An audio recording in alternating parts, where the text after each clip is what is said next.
Olá, queridos alunos, espero que todos estejam bem. Eu sou a professora Daniele Mesquita e hoje nós falaremos sobre o módulo 13, beleza? Na semana passada nós terminamos o módulo 12 e hoje, então, falaremos sobre o módulo 13, Realismo, parte 3. Então, beleza. Vamos começar, nós falaremos neste capítulo sobre dois livros, beleza? O primeiro deles é o livro intitulado O Ateneu. Essa história, né, vai acontecer dentro de uma instituição acadêmica, dentro de uma escola, e esse livro é do escritor Raul Pompeia. Existe uma complexidade em relação à classificação do livro, né, se ele seria, a qual escola literária esse livro pertenceria, já que ele é bem diferente, a escrita dele é uma escrita que se diferencia das outras obras literárias. Então vamos lá. Do ponto de vista da periodização literária, o Ateneu, publicado em 1888 por Raul Pompeia, está inserido no período do realismo naturalismo, ou seja, ele foi escrito, né, durante esse momento. Entretanto, a complexidade desse romance, lembrando que romance é uma narrativa longa, né, não é necessariamente uma história de amor, a complexidade desse romance dificulta a sua classificação. Vamos entender, então, né, mais um pouquinho sobre esse livro. O livro já foi chamado de romance impressionista e de superação precoce da estética naturalista. Essas denominações se devem, sobretudo, às características de seu narrador. Um homem que, na vida adulta, tenta lidar com duras lembranças da infância, essa infância, né, que aconteceu na escola. Nesse sentido, pode-se dizer que é um romance memorialista ou, mais especificamente, um romance de formação. E aqui temos um quadradinho importante. Romance de formação é a tradução consagrada do conceito alemão, que eu não vou ler, né, para não falar incorretamente, usado para caracterizar romances cujo enredo acompanha um período de amadurecimento do personagem. Geralmente, esse período se refere à transição da infância para a adolescência ou para a vida adulta, que é quando se perde a inocência. Então, beleza. Continuando. Enredo, né? O romance, então, é narrado por Sérgio, alter ego do autor, que rememora a sua experiência de 2 anos na instituição escolar que dá título ao livro. Essa escola é dirigida pelo doutor Aristarco Argolo de Ramos, cuja fama de pedagogo esconde não só o seu descomprometimento com a educação, mas principalmente o compromisso com a propaganda. Esse colégio, né, o colégio tira Sérgio da vida familiar e o lança a um mundo de competições nas quais os fracos não têm vez e são subjugados pelos mais fortes. Então, isso diz muito sobre esse livro e a gente vai entender durante o capítulo por quê, né? Por que essa teoria? O Ateneu é uma instituição que divulga ser o ambiente ideal para a formação dos filhos das famílias abastadas, porém o que se vê são exemplos de maldade, seja do diretor, que era um ditador terrível, seja dos próprios estudantes. De certo modo, esse colégio é um microcosmo, pois reproduz desigualdades, injustiças e corrupções da sociedade. Então, esse colégio, na verdade, ele é apresentado, de certa forma, como uma metonímia, né? O que é metonímia? É uma figura de linguagem que trabalha com a representação, com a substituição. Então, quando eu digo, por exemplo, leio Machado de Assis todos os dias, eu não leio o Machado, eu leio o livro de Machado, né? Então, esse colégio, ele representa, de certa maneira, o comportamento das pessoas, não de um colégio específico, mas, né, o comportamento das pessoas em um país, né, ou no mundo. Beleza, então aqui nós temos uma gravura, né, estudante na sala de aula, gravura do século XIX, e aqui nós temos esse fragmento que é muito conhecido, eu já vi esse fragmento ser cobrado em provas, muitas vezes. Então, beleza. Vais encontrar um mundo, disse-me meu pai, à porta do Ateneu. Coragem para a luta. Inclusive, esse fragmento, dependendo do tema do texto dissertativo argumentativo, pode ser usado, né, como uma forma de contextualizar, de trazer um conhecimento de mundo, né, para o seu texto. Bastante experimentei essa parte, né, entre aspas. Bastante experimentei depois a verdade deste aviso que me despia num gesto das ilusões de criança educada exoticamente na estufa de carinho que é o regime do amor doméstico. Diferente do que se encontra fora.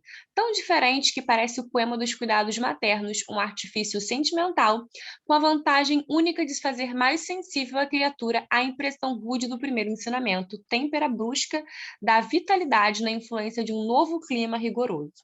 Lembramo-nos, entretanto, com saudade hipócrita dos felizes tempos, como se a mesma incerteza de hoje, sob outro aspecto, não nos houvesse perseguido outrora e não viesse de longe a enfiada das decepções que nos ultrajam. Eufemismo, os felizes tempos. Eufemismo apenas, igual aos outros que nos alimentam a saudade dos dias que correram como melhores. Bem considerando a atualidade é a mesma em todas as datas, feita a compensação dos desejos que variam, das aspirações que se transformam, alentadas perpetuamente do mesmo ardor, sobre a mesma base fantástica de esperanças, a atualidade é uma. Sob a coloração cambiante das horas, um pouco de ouro mais pela manhã, um pouco mais de púrpura ao crepúsculo, a paisagem é a mesma de cada lado beirando a estrada da vida. Eu tinha 11 anos, né? Então, nós temos aqui a fala de Sérgio. Então, mais comentários sobre a obra. O primeiro contato de Sérgio com o colégio é em uma visita à casa de Aristarco, onde conhece Dona Emma, que é a esposa do diretor. Sérgio tem sentimentos dúbios por essa personagem. Como assim? Ele sente por ela uma espécie de amor platônico, na medida em que Dona Emma parece unir o carnal, o ar, né, materno e a mulher atraente em um mesmo corpo. Então, por isso essa visão dúbia, né? Ainda nessa visita, Sérgio ouve os primeiros comentários maldosos de Aristarco, que censura seus belos e longos cachos, afirmando que deveriam ser cortados porque meninos bonitos não se davam bem no colégio. Então, essa já é. Sérgio já tem uma impressão negativa, né, do diretor. Emma é tanto um anagrama de mãe quanto uma referência a Emma Bovary, a protagonista infiel do romance Madame Bovary, de Flaubert, que inaugura então o realismo francês. Rapidamente, Sérgio entenderia o funcionamento do colégio, ainda que fossem moralmente corruptos, meninos que tivessem. Então, olha só, essa questão dos mais fortes, dos mais fracos, né? A gente pode entender isso melhor aqui. Ainda que fossem moralmente corruptos, meninos que tirassem boas notas e cujos pais pagassem em dia, as mensalidades escolares eram premiados com o respeito do diretor, caso de Sanches. Outros tinham sido abandonados pela família e eram tratados com desprezo por todos, inclusive pelos professores, caso de Franco. Em seu primeiro dia, Sérgio fica nervoso e desmaia quando é chamado para ir à frente da turma. Por isso passa a ser perseguido por colegas como Barbalho. Instruído por Rebelo, que lhe dissera que a lei mais importante da escola era não aceitar ser protegido de ninguém e demonstrar força, Sérgio agride o garoto. O entendimento da lei mais forte, né, sobre o que falamos, não dura muito para Sérgio. Logo em seguida, no tanque de banho, Sérgio é alvo de uma brincadeira maldosa. Alguém o puxa pelos pés para debaixo d'água e ele quase se afoga, mas é salvo por Sanches. Ainda que não tenha certeza de que não foi o próprio Salvador que lhe pregou a peça, eles se aproximam, mas rapidamente Sérgio percebe que o preço a pagar pela proteção do menino maior e pela ajuda nos estudos é alto. Sanches passa a fazer várias investidas para que Sérgio se torne a sua namorada. Forma como os meninos da escola se referem aos garotos que aceitam a proteção dos poderosos à custa de favores sexuais. Repelindo Sanches, a amizade e a proteção acabam. Então percebam, né, a complexidade da obra. Como consequência desse rompimento, Sérgio tem muitos fatores importantes, né? Nessa obra, muitos comportamentos, quando a gente pensa, por exemplo, né, nos meninos, se os pais pagassem a escola em dia, esses meninos recebiam prêmios como, por exemplo, o respeito do diretor. Então, cadê, né, a questão da... Enfim, o respeito, né? O diretor ele deve respeito a todos os alunos. E essa questão se os pais pagam a escola em dia ou não pagam a escola em dia, né?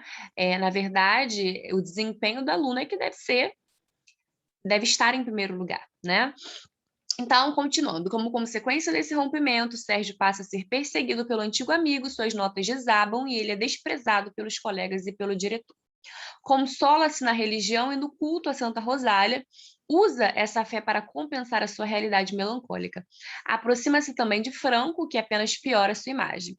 Essa companhia proporciona a Sérgio um momento de angústia. Ele é testemunha da tentativa de vingança do menino constantemente rechaçado, né, que resolve espalhar cacos de vidro no tanque de banho. Sérgio passa a noite consumido pela dúvida sobre como proceder sem saber se deveria entregar o colega. Acaba adormecendo na capela, mas a vingança não se consuma por uma casualidade. Naquele dia, a água do tanque seria trocada. Depois do episódio, Sérgio se afasta de Franco. E aí nós temos também, né, a temática da religião.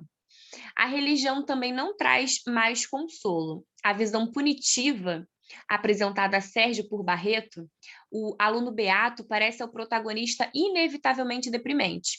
Uma visita à casa dos pais faz Sérgio retornar ao internato mais altivo, o que irrita colegas. Nisso, uma briga entre dois funcionários da escola provocada por Ângela, criada de Aristarco, mulher sedutora e provocativa, leva a um assassinato. Bento Alves, aluno forte e misterioso, consegue capturar o assassino, o que o torna um dos grandes heróis do colégio à sua revelia. Por sorte, a matrícula de Nearco permite que Alves volte a ter paz. Sérgio aproxima-se de Bento Alves em uma amizade de adoração que o narrador identifica como feminina. O drama da relação entre Sérgio e Alves progride, com as provocações de colegas pela entrega de um ramalhete de flores a Sérgio, levando Bento Alves a agredir um dos provocadores e ser punido com um castigo. Com o início do novo ano, a união dos rapazes tem um fim. Subitamente, Bento Alves ataca Sérgio. Ao tentar separar a briga, Aristarco também é agredido por Sérgio, que é punido apenas com palavras. Bento Alves deixa o Ateneu.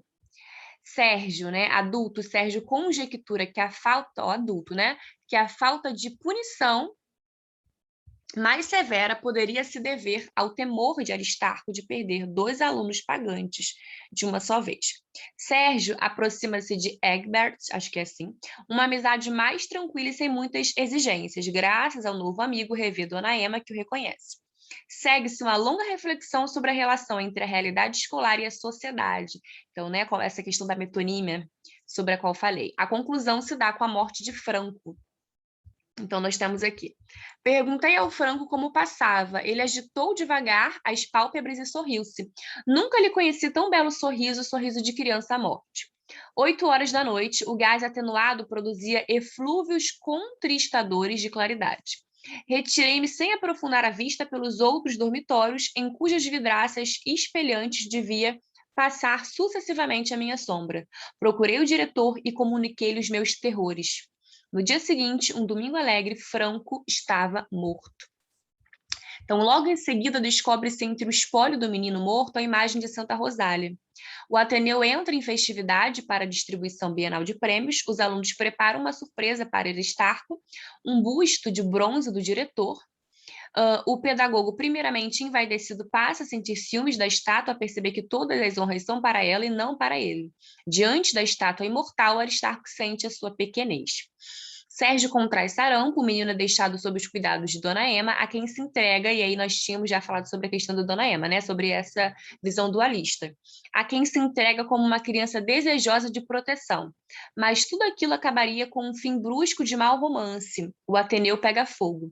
As consequências do incêndio são a derrocada de Aristarco, a possibilidade de culpar Américo, um dos alunos, pelo incêndio e o sumiço repentino de Dona Emma. Aí nós temos aqui um fragmento do livro, né? Vocês podem ler depois com mais calma para não ficar muito, a aula não ficar muito monótona. Aí depois nós temos aqui, então, né, falamos um pouquinho sobre o livro Ateneu, sobre o enredo, né, ou seja, sobre os acontecimentos, e aqui nós temos uma análise, né, ou seja, uma releitura, uma leitura mais atenta.